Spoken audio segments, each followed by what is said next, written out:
Hello everyone! Let's get started making this fun pinch pot fish.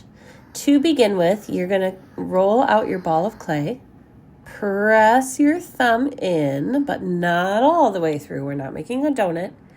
And press and turn so that you're squeezing that layer of clay so it's thinner and even around all sides.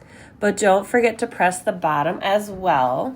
If you forget, then that part ends up being kind of thick and clunky. This part is the fish's mouth. So it's like their main body and their mouth. And so after you've shaped it into a nice open shape, you can decide what do you want the mouth to look like. Like for mine, I think I'm going to flatten the bottom edge.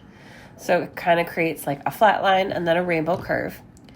If the clay starts cracking at all, feel free to dip your finger in the slip cup and just use a little bit of that moisture to kind of smooth the clay back together.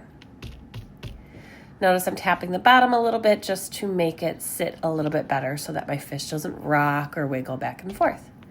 Now you're going to begin by attaching the fish's details. So think about what sort of details you want, like fish fins, tail, all sorts of things like that.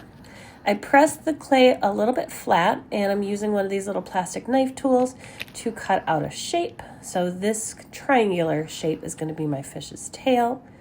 And you can kind of use your fingers to press in design. So I made kind of a wavy edge to my tail. And for this project, you're going to have a lot of freedom and a lot of options to design your fish the way that you want. One thing you can use are some texture tools that you could use to press in textured designs, so that way there'll be a like imprint on your fish. So you can see I'm going to do it on both sides of my tail here. And make sure to press the other side as well, because remember it's a 3-dimensional sculpture.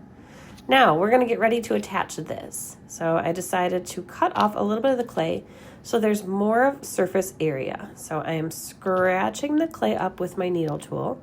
This is called scoring. You want to scratch both the fish itself and then the item you're attaching. Use a little bit of that slip, and you want to kind of twist and press to make a good connection.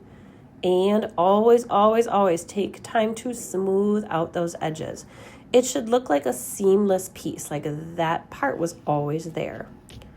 You're going to continue that method for anything you're attaching. So anytime you add clay to clay, even though it's sticky while it's wet, you need to do that scratching method, that score, and using slip to make sure it's a good connection. Skipping ahead, you can see I attached some side fins, and now I'm making some spheres for the fish's eyes. So I just made some small clay balls, and I'm going to scratch up and score both the clay and the head, and then attach using that slip and score method we talked about earlier. With these, you really want to twist and stick, and you can see I'm using my thumb to press from the inside to make sure that they're going to stay attached. Continue attaching additional details. The mouth is a fun area. Like in this example here, I'm making some teeth. You could also add a tongue or even smaller fish or other creatures that might be in the mouth. Just make sure that you are scratching and attaching using that slip and score method whenever you are attaching clay to clay. The final detail I'm going to add on my fish is this scale design. It's a pattern that I'm pressing in using this loop tool. I go all over the face with that, and then just give everything a look over and make sure it's all attached and that your name has been scratched into the bottom. Please make sure it's written clearly so that we can see it again once your fish is dried and gone through the kiln to get fired. Thanks so much for joining us. I can't wait to see your cool fish designs.